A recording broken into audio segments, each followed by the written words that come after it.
নমস্কার বন্ধুরা, আজকে আমি তোমাদের সঙ্গে একটু আলোচনা করব আমাদের বেলি গাছ, জুঁই গাছ এই সময়কার পরিচর্যাটা। এর আগে তো আমি যখন জবা গাছের মাটি তৈরি করেছি, যে বেলি গাছের এক মাটি, জবা গাছের এক মাটি, আমি সেইভাবে করি না। যে কোনো আমার দেশি জবার গাছ আছে, সেই জবার মাটি, বেলি গাছ, জুঁই গাছ, সেই সব মাটি আমি একবারেই তখন প্রতিস্থাপন করি। বেশ 15-16 দিন আগেই আমি প্রতিস্থাপন করেছিলাম। যে সময় আমি জবা গাছের মাটি তৈরি করেছিলাম, সেই সময়ই আমার গাছগুলো প্রতিস্থাপন করা। যেমন এইটা আছে জুঁই গাছ। জুঁই গাছের পাতাগুলো সবসময় একটু লম্বা ধরনের হয়, আর বেলি গাছের পাতাগুলো একটু গোল গোল ধরনের হয়। যেটা আমার বেলি গাছ, বেশ বাটা বাটা, দুটো বেলি আছে, দুটো জুঁই আছে। এটা যেমন জুঁই গাছ, পাতাগুলো কী পরিমাণে লম্বা লম্বা। তো এই 15 দিনের মধ্যেই নতুন নতুন বেশ কচি কচি ডগা বেরিয়ে গেছে। সেই নতুন ডগাগুলো বেরিয়েছে, কি পরিমাণে যে ডগাগুলো বেরিয়েছে। তো এই ডগায় ডগায় বেশ আমাদের কুড়ি চলে এসেছে। তো আমার গাছটা আমি এত তাড়াতাড়ি ফুলটা নেব না। আমি গাছটা সেই কেটেছিলাম, এইগুলো কিন্তু আমার 2-1 বছরকার গাছ না, কিছুটা 3 বছর, কোনোটা 4 বছরকার গাছ। এই গোড়াটা দেখলেই তোমরা বুঝতে পারছো, উপরে দেখে কিন্তু তোমরা বুঝতে পারবে না। আমি প্রত্যেক বছর বেশ কাটাই ছাটাই করে বেশ গাছটা সুন্দর করে রাখি, ছোট্ট করে। নাহলে এত বড় যদি আমি গাছটা যদি প্রত্যেক বছর বছর না কাটি, তাহলে তো আমার অনেকটা বড় হয়ে যাবে। আর যে কোনো আমার ছাদ বাগানে সব ধরনের গাছই আমি 2-3টে করে রাখি। তখন একটা গাছই যদি আমি অনেকটা পরিমাণে বড় করি, তাই নিয়ে আমার ছাদ বাগানে অনেকটা পরিমাণে জায়গা লাগবে।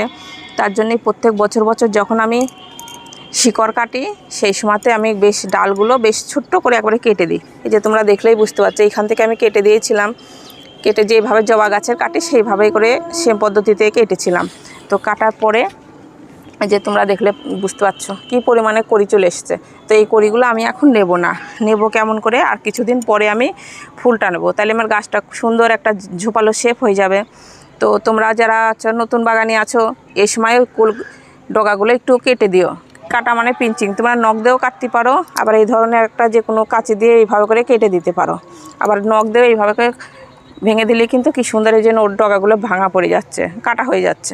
যেমন এইদিকে 2টো পাতা আছে, এদিকে 2টো পাতা, বেশ 4টে পাতা রেখে আমি ডগাটা কেটে দিলাম। তাহলে কি হবে, এই পাশ দিয়ে একটা ডগা বেরাবে, এই পাশ দিয়ে ডগা বেরাবে, ওইদিকে 2টো, আবার এই পাশে 2টো পাতা আছে, এই পাশ থেকে আবার 2টো ডগা বেরাবে। তাহলে এই গাছটা থেকেও নতুন ডগাতে আবার কুড়ির পরিমাণটা আরও বেশি হবে। যেমন এইটা একটা কুড়ি বেরাইছে, একটা থোকা কুড়ি বেরাইছে, এই ডগাটা আমি এখন কেটে দিলাম, তার পাশ দিয়ে এখন 4টে করে ডগা বেরাবে। তো গাছটা আর একটু ঝোপালো করে নিয়ে তারপরে আমি তখন কুড়িটা নেব। তো এইভাবে করে নখ দিয়ে দিয়ে তোমরা এই ডগাগুলো, কচি কচি ডগা আছে, তো এইভাবে করে তোমরা ভেঙে দিও। এই যে কুড়িগুলো চলে এসছে, কুড়িগুলোও কিন্তু আমি এখন ভেঙে দিলাম। কিন্তু জবা গাছটা আবার এইভাবে করো না, বেলি গাছটা এটা করতে হয়, করলে ভালো হয় একটু। আর জবা গাছের ব্যাপারে অন্যদিন আর একটা ভিডিওতে বলছি, এটা তোমাদেরকে বেলি গাছ দিয়ে দেখাচ্ছি। তো জবা গাছটা করতে যেও না, কিন্তু বেলি গাছটা এটা করলে পরে কি হবে, ফুলের পরিমাণটা বেশি হবে। আর গাছটা বেশ ঝোপালো হলে পরে সেই গাছে যদি ফুল আসে, আমাদের দেখতে বেশি ভালো লাগবে। যেমন এই একটা গাছ, এই গাছটা আমার হাত দিয়েই সুন্দর একটা শেপে চলে আসলো, আমি কেটে দিলাম যে ডগাগুলো, কচি কচি ডগাগুলো। আবার এই ডালটা দেখছো, এই ডালগুলো কিন্তু বেশি একটা বাড়েনি, এই ডালটা কতটা বেড়ে গেছে। তো এইটা আমি এখান থেকে কেটে দেবো। প্রত্যেকটা ডগায় ডগায় কুড়ি চলে এসছে। তো এই কুড়ির মায়াটা এইটুকুনি করলেও হবে না, পরের বার যখন আমি ফুল নেব তখন গাছ ভর্তি আমার ফুল ফুটবে, সেটা আমার বেশি ভালো লাগবে। তো এইভাবে করে গাছটা সুন্দর করে একটু শেপ করে রাখো। প্রত্যেকটা গাছ আমি এইভাবে করে এখন ধরে ধরে কেটে দেবো। আর জবা গাছের আমি যেরকম মাটি তৈরি করেছিলাম, তোমরা তো দেখেছো, অনেকে দেখেছো।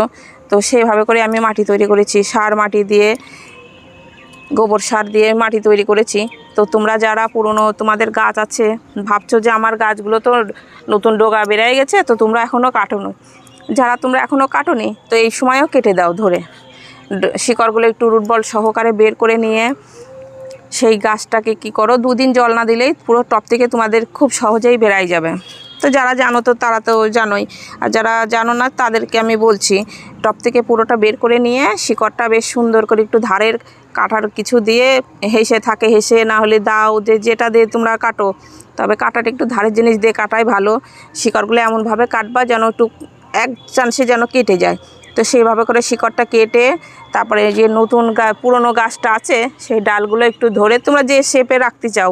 এই গাছটা কিন্তু আমার প্রচুর পরিমাণে বড় ছিল, এই যে এইভাবে করে যে নতুন, এই যে এখানে কেটেছিলাম, তো একটা ডাল কাটার পরে যে 2-3টে করে ডাল বেরাইছে, তোমরা দেখলেই বুঝতে পারছো। তো এইভাবে করে সুন্দর করে একটা শেপ দাও। আর যখন কাটবা পুরনো পাতা যেন একটাও না থাকে। পুরনো পাতার সঙ্গে অনেক সময় পোকা টোকা থাকতে পারে, তখন যে নতুন আবার ডগাগুলো বেরাবে সেই পুরনো পাতার থেকেই নতুন গাছটা না পোকাটা একটু উৎপাতটা বেশি হয়।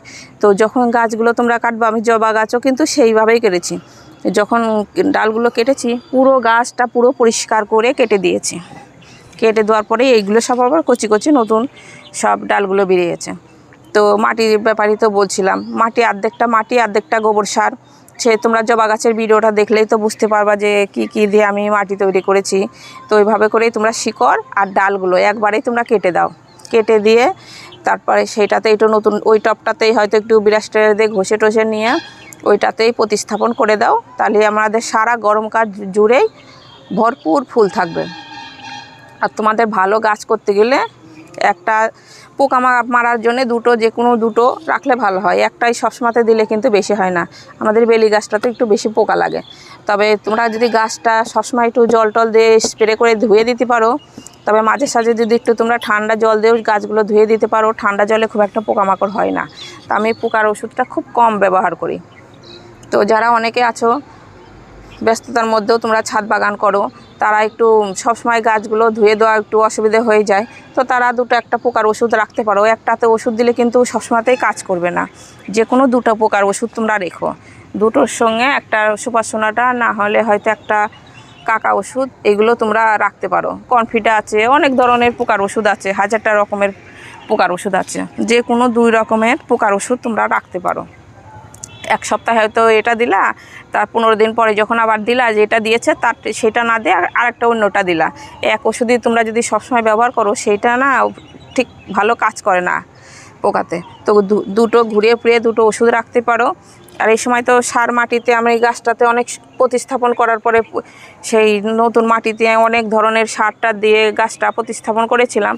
তো এখন কিন্তু আর কিচ্ছু দিইনি। বেশ 15 থেকে 16 দিন গাছগুলো অমনি থেকেছিল। টবের মাটিতে তো আমাদের প্রচুর পরিমাণে খাবার আছে, তার জন্য খাবারও এখন সেরকম দিইনি।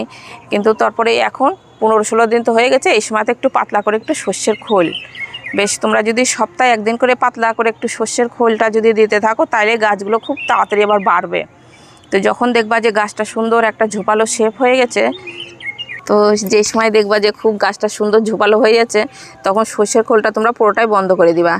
বন্ধ করে দিলে অমনি যদি বন্ধ করে দাও তাতেও কড়ি চলে আসবে। তো তার থেকে বরঞ্চ একটু করে এই গাছগুলোতে আমার অনেকটা বড় গাছ, কিন্তু সেটা যদি ছোট গাছ হয়, ছোট গাছটাই কিন্তু পটাশ সার তোমরা দিতে যেও না। এর মধ্যে সিঙ্গেল সুপার ফসফেটটা আমার মাটিতে দেওয়াই আছে।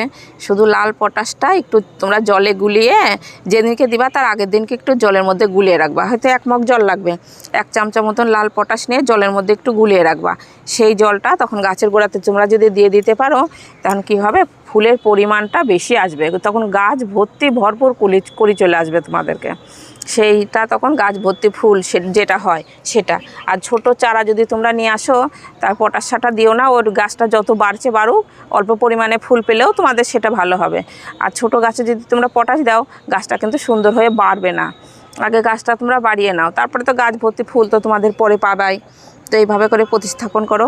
আর একটা জিনিস তোমাদেরকে রাখতে হবে, পোকার ওষুধ তো যে কোনো দুটো রাখবা, তার সঙ্গে একটা যে কোনো গাছ করতে গেলে ভালো করতে গেলে হিউমিক অ্যাসিড। আমি তো অনেক ভিডিওতে দেখেছি, ওটা প্যাকেটও পাওয়া যায়, আবার কৌটোর মধ্যেও পাওয়া যায়। তো কৌটোরটা একটু দাম বেশি নেয়।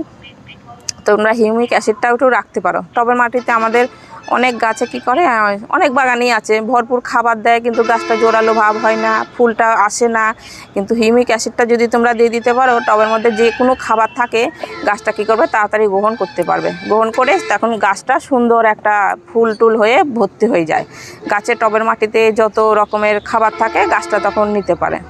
তো এইভাবে করে পরিচর্যা করলে তোমাদেরও গাছ খুব সুন্দর হয়ে বাড়বে। তাহলে ভিডিওটা এখানে শেষ করছি। নমস্কার।